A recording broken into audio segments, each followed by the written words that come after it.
Sir రండి sir.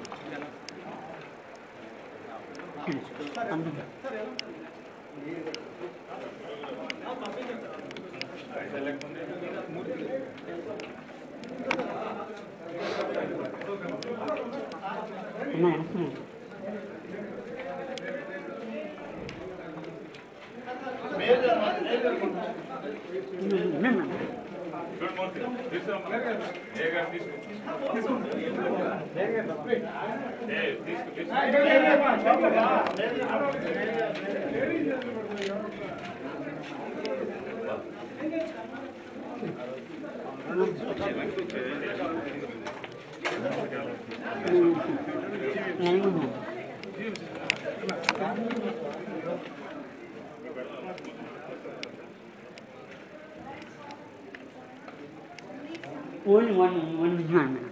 Only one hand. Only one hand. Only one hand.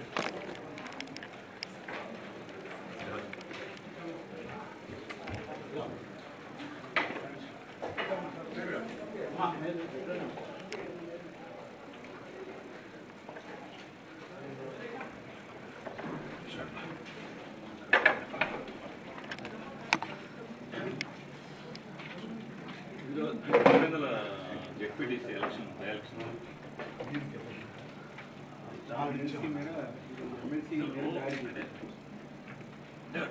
Sequence of incidents events అంటే terrorising creating అంటే rowdyism ఎట్లా అంటే మాపుగా వచ్చేస్తున్నాయి. ఒక 100 మంది, ఒక 20 కార్లు, 50 కార్లు రావటం, కొట్టేయటం, దాడి చేసేయటం, చచ్చిపోయేదాకా తీసుకెళ్ళి చంపకుండా వదిలేయటం.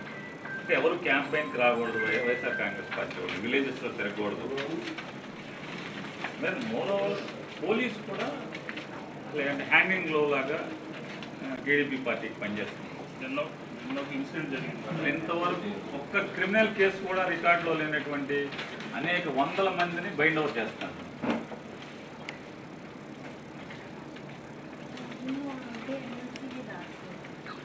ఈరోజు జరిగింది మేడం. అంటే సిరీస్ ఆఫ్ ఇన్సిడెంట్స్ జరుగుతున్నాయండి. అక్కడ ఏం జరుగుతుంది, ఎలక్షన్ ప్రక్రియలో భాగంగా ఏమేమి జరుగుతుందో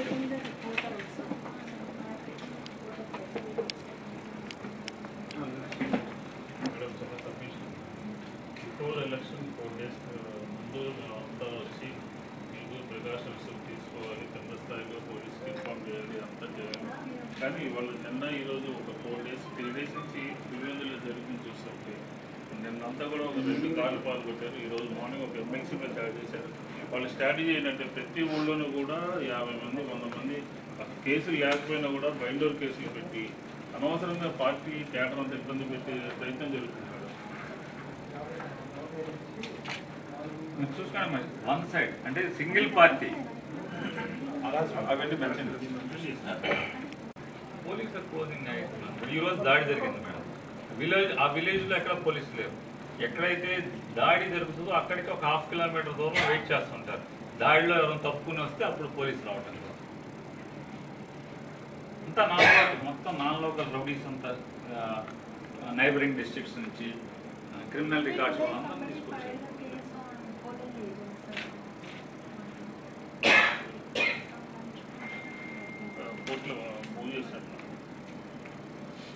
అంటే ఫెయిర్ ఎలక్షన్స్కి ఛాన్స్ కనపట్లేదు. పోలీస్ మెయిన్గా పోలీస్ మేడం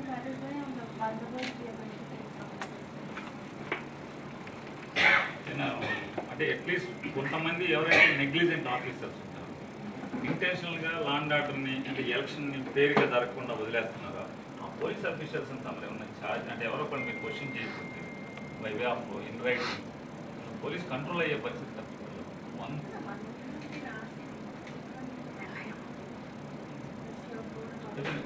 ప్రతి ఇన్సిడెంట్ ఈవినింగ్ మెయిల్ పెట్టండి.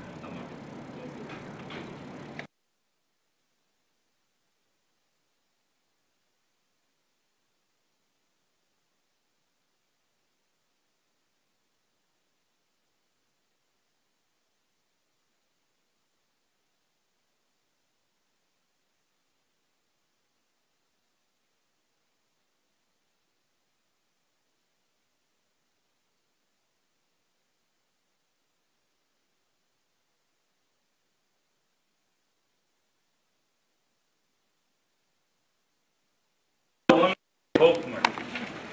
We can't go anywhere, sir.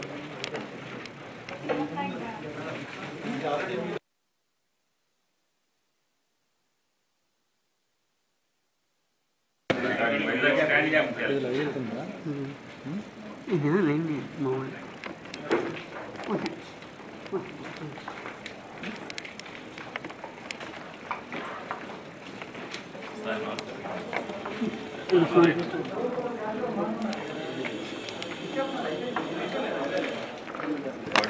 నాకు ఇంగ్లీష్ ఇమ్మంటుంది నోటిఫికేషన్ చేస్తే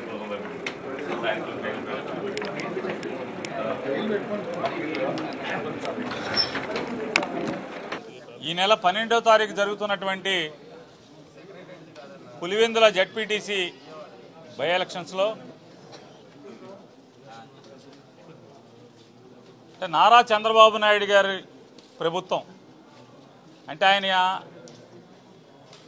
వయసు పెరిగే కొందికి లేదా ఆయన ముఖ్యమంత్రిగా ఆయన పాలించిన సంవత్సరాలు పాలించే అనుభవం పెరుగుతున్న కొందికి వర్చస్సు పెరగాలి లేదా ఆయన చూసేటువంటి పరిపాలించే దృక్పథంలో విశాల దృక్పథం విశాల భావాలు ఆదర్శ భావాలు పెరగాల్సింది పోయి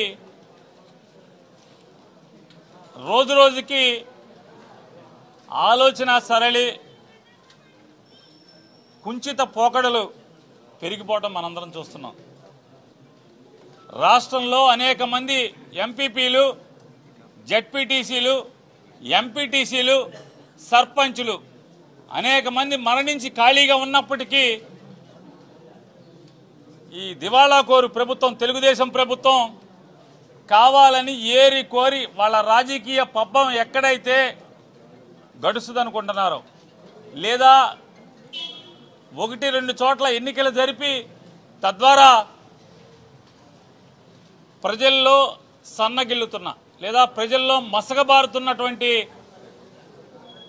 తమ ప్రభుత్వం యొక్క పలుకుబడిని పిల్లి మొగ్గలేసి నిలబెట్టుకోవాలనేటువంటి తంతులో భాగంగా రాష్ట్రంలో పదుల సంఖ్యలో ఖాళీలు ఉన్నప్పటికీ కూడా పులివెందుల జెడ్పీటీసీని మాత్రం ఎన్నుకుని దాన్ని బై ఎలక్షన్కి తీసుకొచ్చి నామినేషన్ల కట్టడి దగ్గర నుంచి ఇవాళ వైఎస్ఆర్ కాంగ్రెస్ పార్టీకి చెందినటువంటి పులివెందుల జెడ్పీటీసీ మరణిస్తే ఆ మరణించిన ఆయన కుటుంబ సభ్యుల్ని మేము పోటీకి పెడితే ఇవాళ తెలుగుదేశం పార్టీ